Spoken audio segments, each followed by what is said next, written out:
the original agreement, I understood when they first started squawking and saying, you don't have the authority to go out there and negotiate deals with countries like Iran, and one are on terrorist lists, and two, we have sanctions, legislative sanctions, and stuff like that. And Obama, he did what he's done best since he's been in office. He's just basically has challenged Congress and said, I'm going to do what I want to do, and you stop me. I'll leave it up to you to stop me.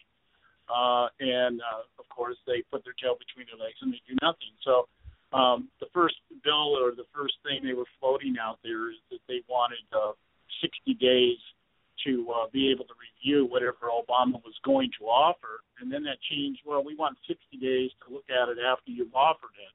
And Obama said no to both of those. And they said, okay, well, how about 30 days? And so, okay, I'll take that, because he knows, this guy, you got to hand it to him. He's not an idiot. He knows how to play these people, and he knows that Congress can't decide where the bathrooms are at on any given day. So, 30 days would be cool. I can do that. 30 days, that's about 5 golf trips out on my campaign trail. I can get in front of teleprompters and talk about, Hey, John, when's the last time you saw Congress do anything in 30 days? The only thing I've seen them do in less than 30 days is give themselves raises. And they did that at midnight, right? and they do that at midnight. They don't want to disturb their golf course time. Yeah, or deciding to go on recess. They're pretty good at that. That doesn't take a whole lot of time to decide on. So, I'd be willing to pay them their salary if they just stay home and do nothing. To me, they're more. Well, they pretty much do that now. They're only working 119 days out of the year. They're pretty much staying home doing nothing now. Well, they show up 119 days out of the year. They only work the last 2 days before something is supposed to be done.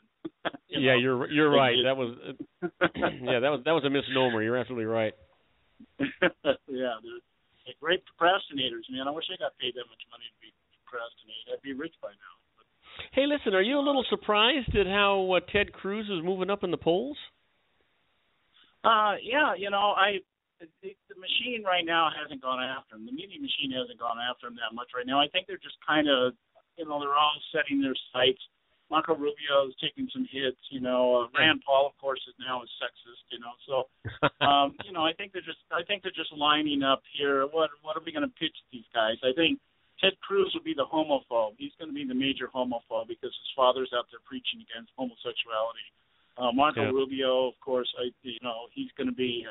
I think he's going to be the mini-me Jeb Bush. I think that's how they'll paint him.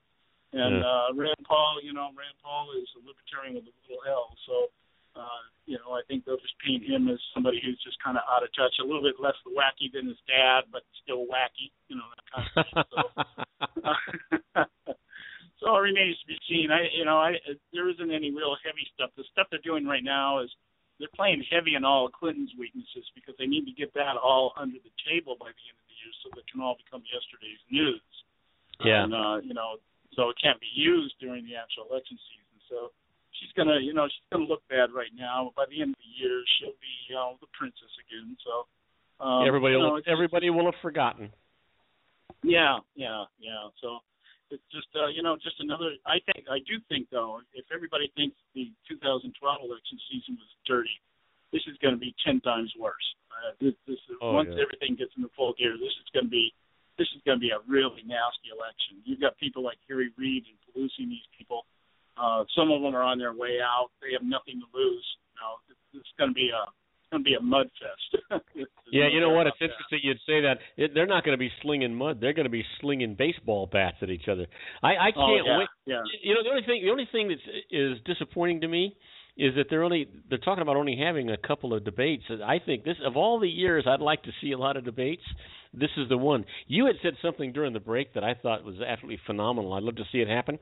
And take away the money, take away everything else, provide a big train for both parties to get on, all the people that are candidates to be president, and make that train stop in all these major cities and have them debate each other in every one of those cities in front of a crowd and take answers or questions and have to give answers. I think that would be a fantastic way to run the presidency. Yeah, I think people would pay to see that. Yeah. If you're willing to spend money to go watch a Kanye West concert, hey, what better way than to go out and watch people sling mud at each other? Yeah. I think it would pay for itself. Charge everybody $5 a head, get the rent the football stadiums or the baseball stadiums or the arenas or whatever. Yeah, you could do it, and it wouldn't cost the taxpayers anything. So. And that's the way it ought to be. That's the way I'd like to see it that way. The way Bill Clinton won his first presidency is exactly what would happen if they went to something like that, because they're not going to do it. But if they went to something like that, he took a poll for every city or every stop he was going to make before he got there, so that he would know what the hot buttons were for that particular community. And of course, he changed his platform and his thoughts and his speaking points for every one of those communities based on those polls. And that's the first time any candidate actually had done that. We got Hillary now out there, trolling the coffee shops, trying to bringing in her own customers so that she can, look all presidential and homespun and everything else. And all she's got to do now, she's got the black speech down. She knows how to talk like a black woman from the Civil War era. Now she's just got to get herself a little bit of a lift so that she can appeal to the homosexual crowd. And maybe she'll employ the same tactics. I don't know. It's inevitable. You can always tell when a politician's lying. Their lips are moving. So listen, hey, give out your information, because we've got about 20 seconds before we have to move on. Okay, yeah, you can find me on theconservativesyndicate.net. Our broadcast time Monday through Wednesday, 5 to 7 on the West Coast, 8 to 10 on the East Coast. Just go to theconservativesyndicate.net. All our archives, all our information, our blogs, everything about us, the panel, the whole 9 yards is there. theconservativesyndicate.net. Thanks a lot, Bob. Hey, thank you, John. We've been talking to my good friend John Matthews with his Conservative Syndicate Corner.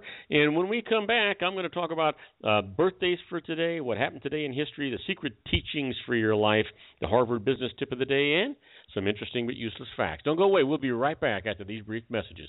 Do you suffer from autoimmune disorders, thyroid conditions, or weight loss problems? Geared for Wellness can help.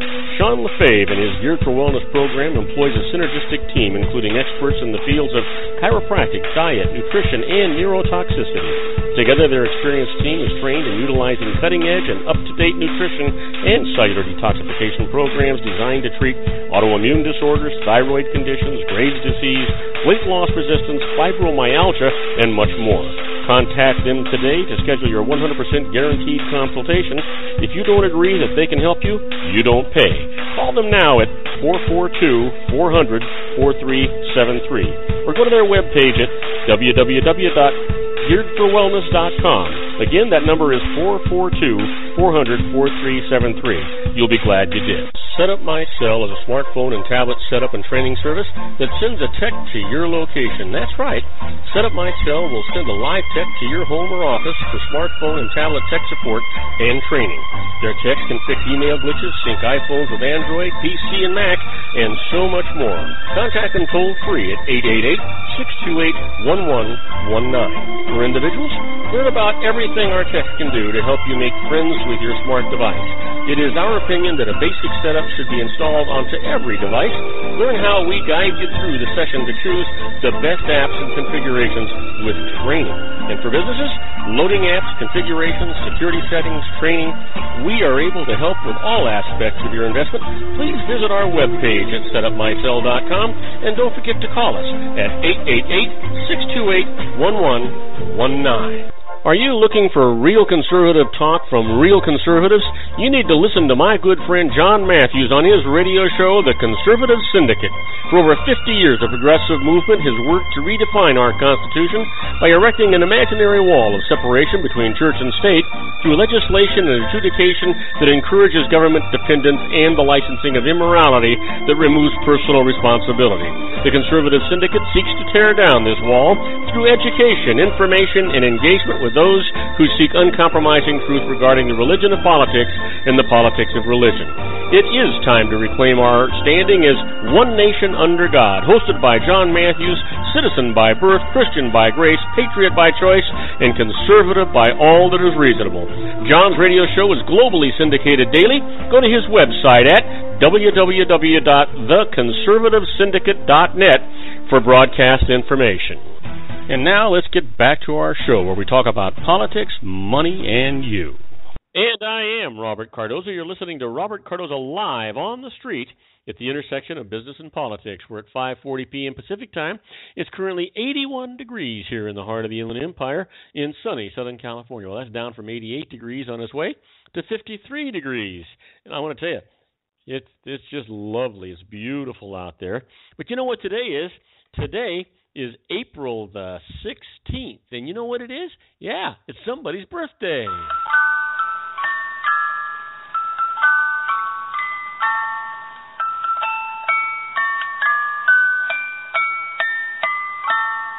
And you know what? He was born in 1889, died in 1977. He was an actor and director of the silent film era and one of the best-known film stars before the end of World War I. Happy birthday to Charlie Chaplin. And here's one for you. Merce Cunningham, born in 1919, died in 2009, dancer and choreographer who was at the forefront of the United States avant-garde for more than 50 years. And here's one for you. Guy was born in 1947. Lakers center who perfected his skyhook shot at UCLA. We're talking about a happy birthday for Kareem Abdul-Jabbar, or you might know him as Lou Alcindor, but Kareem Abdul-Jabbar is what he answers to these days. You know what? On April 16th, today in history, in 1853, the first passenger rail opens in India from Boribundar, Bombay to Thane. And, you know, if you think about it, it really wasn't only 150 years ago. It wasn't all that long ago, right? How about April 16th in 1881? In Dodge City, Kansas, Bat Masterson fights his very last gun battle.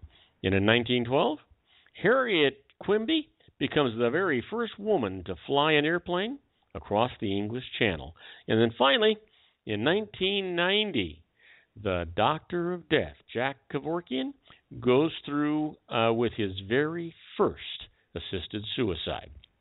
Well, our quote for today comes from Walter Lippmann, and Walter says, "The final test of a leader is that he leaves behind him in other men the conviction and the will to carry on." Now, that's a profound statement if you think about it. Now let's talk about the secret daily teachings for your life. And today, you know, and I keep telling you all the time, you got to make these a part of your life. You got to walk them, talk them, breathe them, eat them. They got to be you, and you got to believe it with your whole heart and soul. Today, live your dream in your heart and let the universe move everything to bring your dream to you. Feel your dream. Feel the presence of the universe inside you. Know that the universe is with you, guiding you, and then allow the universe to realize your dream. You know what? Not only will your life be better, but the lives of everyone you touch will be better for it too. How about the Harvard Business Tip of the Day? The management tip today is make conference calls more efficient by staggering invites. Yep, you heard me right. Listen to this. No one wants to sit on a boring conference call, especially when there's other work to be done. Yet, it's become standard practice to send blanket one-hour meeting invites to as many as 10 people, even when only 5 are relevant to the agenda. You don't need everyone on a conference call from start to finish. If you create an agenda and know which topics are going to be discussed when, you can stagger the invitations. For example, if the marketing budget won't be covered until the last half hour of your fiscal year planning meeting, invite the marketing team to that 30-minute portion only. Now, aside from making the call more efficient, it gives valuable time back to your employees. Stop worrying that they'll be feeling left out if they're not invited to join every call. Let them know that you'll share relevant information in a recap email. That's really what you need to do. Be more efficient. And if you're more efficient, they will be more efficient. Now, let's talk about those interesting but useless facts. Absolutely. You know what? Did you know that Americans drink about 5 billion bottles and cans of soda and about 1.5 billion pounds of coffee every year? Boy, you talk about consumption. Here's one for you. You know, Bill Clinton is the only president ever to be elected twice without ever receiving 50% of the popular vote. He had 43% in 1992 and 49% in 1996. I wonder what John would think of that. Did you know that the left leg of a chicken is more tender than the right one? Think about it. Does that